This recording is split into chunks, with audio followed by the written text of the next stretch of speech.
Hello everyone, welcome back to the channel. My name is Gonzii and today we are back with another Geographic reaction, bro. I studied for whatever reason, but we keep moving. Guys, before we start though, please like and subscribe to the channel already, man. It helps tremendously. It tells the algorithm that you actually enjoy my content and then it spreads the content to other people. So if you could do that, it really means the world to me. So without further ado, let's get this thing, man. Let's go.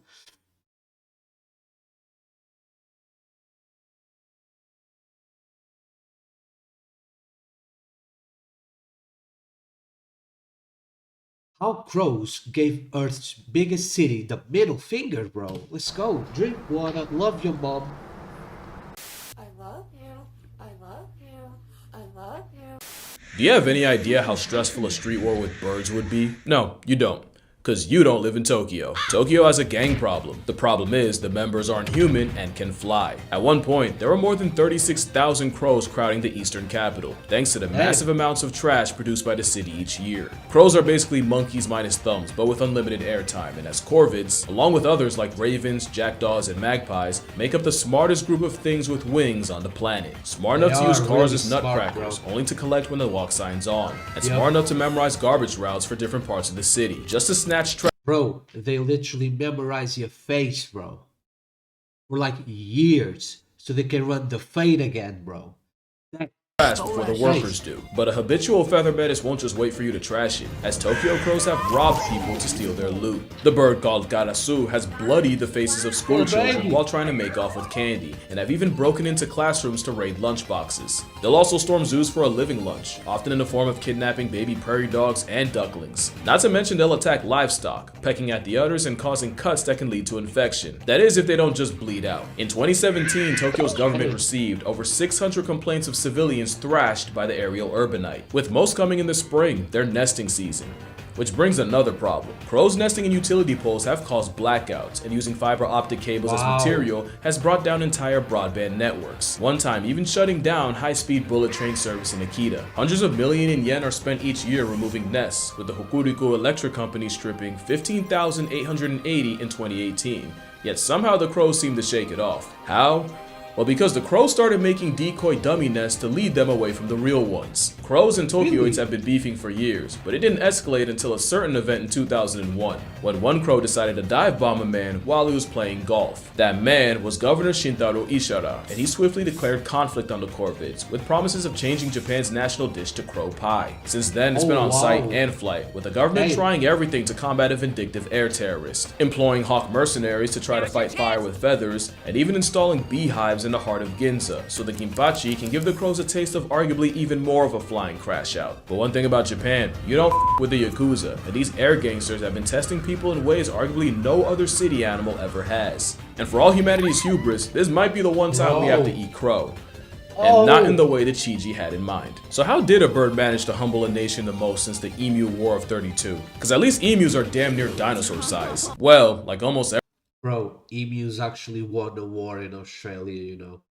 That's how crazy it is. They won a war against Australia. Look it up. It's true. everything else, it started with our garbage. Tokyo produced 3.52 million metric tons of trash in 2001, and in 1994, the government switched from black plastic bags for curbside pickup to semi-see-through calcium carbonate options. The intent was to reduce environmental impact, but a consequence was the scavenge happy could now see what was in the bags and had a much easier time finding takeout. In recent years, Tokyo has seen a rise in bears and boars commuting into the city for trash, and wild macaques have continued to be a problem. But according to a wildlife management study, out of the 10 major invasive species, it was crows that caused the highest percentage of harm, and it was also crows that people were most in favor for lethal measures against. The gag is, crows in Tokyo aren't invasive, people just hate them off principle. But if just liking trash was the only barrier of entry, Japan would have more problems than a flying black air force. The problem is, crows had a counter for almost everything thrown at them. First is that crows have great memories and hold grudges. In 2006, remember that year, the University of Washington conducted an experiment where 7 crows were trapped and eventually released by people wearing scary masks. Not too long after, study leader Professor John Marsloff was strolling the campus with a mask when 47 out of the 53 crows he encountered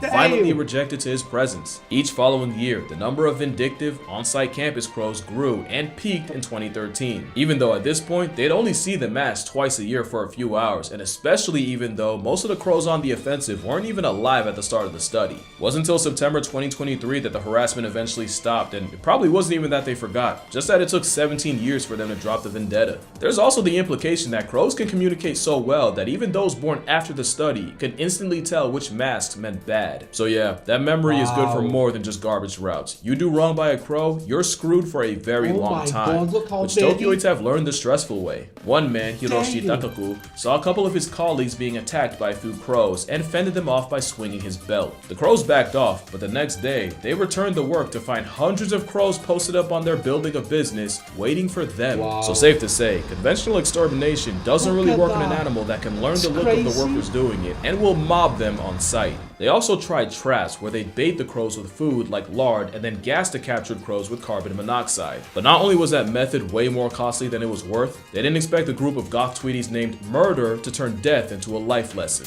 Crows have funerals, but not the kind that you think where they mourn the dead. In fact, they're more likely to okay, anyway. When a crow sees another dead crow, it'll often call out to the surrounding birds and they'll all gather around the fallen member to investigate the cause of death. A study even found that the sight of the deceased triggers activation in the part of the brain associated with higher order decision making. Because crows understand cause and effect enough to realize that a threat to one is a threat to all, so they'll recruit others to investigate the cause of death. It's why crows will sometimes avoid a field for years if they see a past tense crow there once. The same study also found that crows will harass any human seen near the corpse, likely pinning the death on them, but will also do the same if they see a human with a hawk, probably realizing that a hawk and a human can equal a bad time. So mass crow killings barely put a dent in the population, and speaking of hawks, they weren't as effective as the government hoped, as although big enough hawks will murk crows, crows will use their numbers to effectively mob birds of prey and chase them off. You see where I'm going with this, right? These Flyinsteins had a counter for everything. The Tokyo terrors would avoid areas with traps, and any crow deaths were likely reported on and adjusted for by the greater crow community. And let me just remind you that crows were out here making decoy nests to slow their human ops down. Even with the crow cavalry falling from its near 40,000 population peak, in 2010 there were still an estimated 20,000 running the naked city, causing the government to get even more creative. This is how bad it got. Tokyo had researchers studying more than 10,000 different crow sounds and isolating the specific sound they make in response to a predator, and playing those calls on loudspeakers near trash sites. Basically what pilot whales do to orcas, Japan had to resort to with a bird.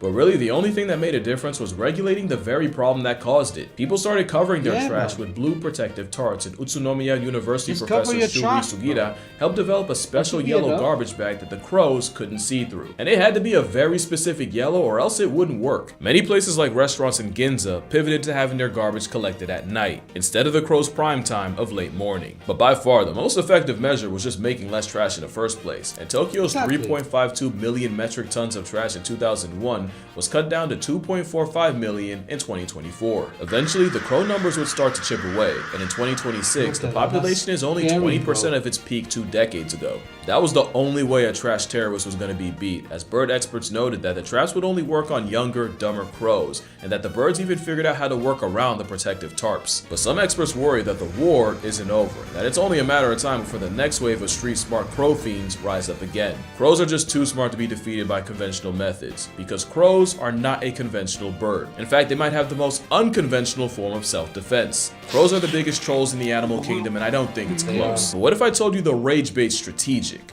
Let me explain. Crows are omnivore opportunists, and a lot of those opportunities come from scavenging. But scavenging can put them up against much bigger, more powerful predators. So crows will often be so annoying that they force the competition to rage quit. And they'll do this by pulling feathers, and they'll do this to some of the largest birds of prey. Stellar sea eagles are big enough to catch an AI accusation, but a crow will still tail check them. And in this video, you start to see why, with this crow pulling up on 2 turkey vultures and repeatedly baiting one of them until the vulture finally has enough and makes it the bystander's problem. problem, allowing the crow access to the bird bath. An even more extreme example was a crow arriving at a fresh carcass and waiting for stronger vultures to tear into the hide he couldn't. And with the gift box open, the crow immediately started pulling tails and testing patience, until eventually the troll bird instigated a vulture brawl, during which he snuck in and stole him a piece. It seems the habitual line stepping is a way for the crow to counter brawn with brain. But crows will use troll tendencies on anything from seagulls to eagles, from deer to dogs. But there's one animal that always seems to fall for the rage bait. The number of catfights provoked by crows is actually insane. I don't know what that crow said to that cat to make him crash out like that, but surely someone's mother was involved. And then they're always right there to enjoy the violent fruits of their instigation. Crows don't want peace, they thrive off problems,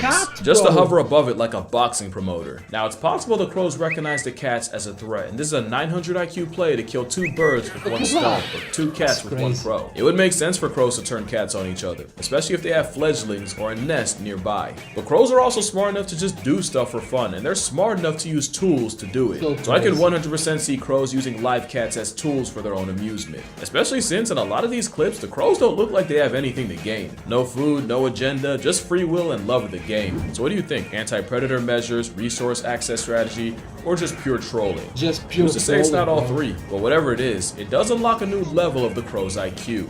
Theory of mind is the ability to recognize that other beings have thoughts and mental states that can be used to predict or even manipulate behavior. Here's a quick test. Let's say person A puts a sandwich in the office refrigerator, but then person B comes along and takes the sandwich out the fridge and puts it in a pencil drawer. At lunchtime, where's the first place person A would look? If you have theory of mind, you'd say the fridge because that's where A left it, and you know that they don't know that person B is a sandwich thieving waste of carbon. Now if you're thinking, well obviously no shit, well congratulations, you have the emotional bandwidth of at least a toddler. But crows have shown advanced levels of theory of mind just by knowing that if they frustrate a cat long enough, the cat will eventually take it out on a fellow cat. Another example is crows will often hide food, but will also pretend to hide food if they know they're being watched, making a big show out of it and even making sounds associated with being happy just to keep the food stuff in their beak and hide it for real later. And it's the crows that do the stealing that are most likely to perform theft insurance, meaning they can put themselves in the mind of another crow and act accordingly. Now I don't want to act like this is a super complex thing, like squirrels will do the same misdirection to protect their nuts. We're just gonna ignore that they often forget where they put them for real, and that ADHD builds forests. But crows take it further than anything with a walnut-sized brain should. Crows building dummy nests to fool Tokyo bird control is another example. But my favorite example was this story of a crow that got bullied off parking lot fries by 2 seagulls, and after repeatedly trying to take back what was his, seemingly gave up and flew off and appeared to find what looked like other food. Well, of course this got the seagulls' attention, and with all their biblical greed, they flew over to steal again, and while the seagulls were left with the stick the crow was posturing as food, the crow was able to spin back and take the fries, their pride, and the W. Along with theory of mind, crows were also able to pass Aesop's test.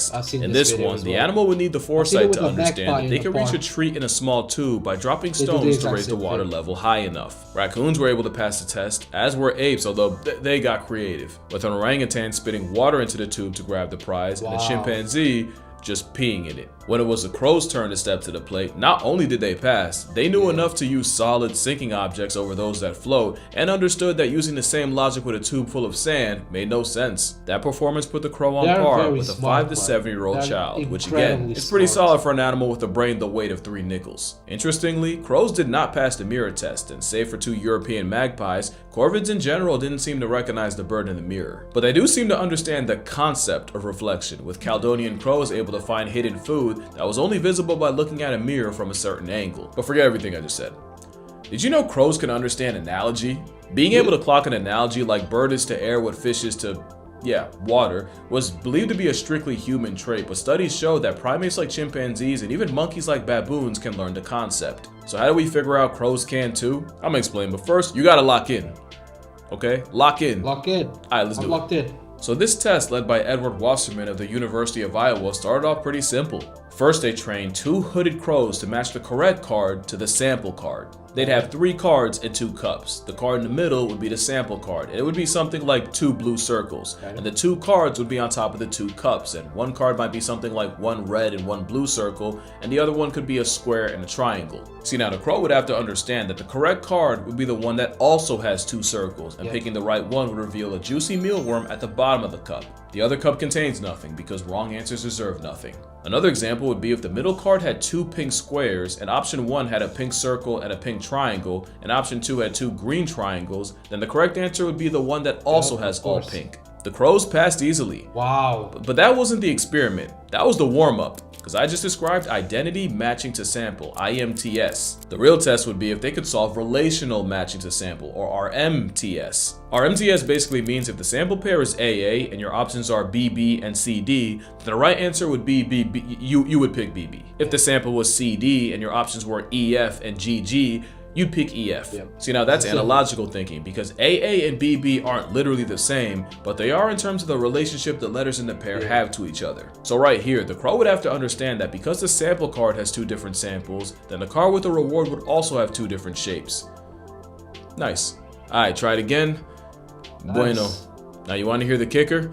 They were not trained to do this. They got this on the first try. They went straight from IMTS to analogical thinking, completely on their own. We're still talking about crows here. And Wasserman said it. It'd be one thing if they were brute forced into learning, but the fact that they were able to reason their way into the right answer on the fly, you almost have to reevaluate how smart you think they are. And that's why you're not ready for the crow revolution. Animals, their greatest weapon is their mind, and you can get wrecked purely off of pattern recognition. Lisa Joyce was attacked by crows during a 4th of July celebration in Vancouver. What was weird was, out of the hundreds of people outside, Lisa was the only victim. The harassment only got worse to the point where she had to change her commute because a literal murder would be waiting for her outside on her way to work. After weeks of avian abuse, she stumbled across a local Facebook support group with women talking about their crow trauma, and other than, being Tweety's target practice, Lisa noticed all the women had one thing in common. They all had long blonde hair.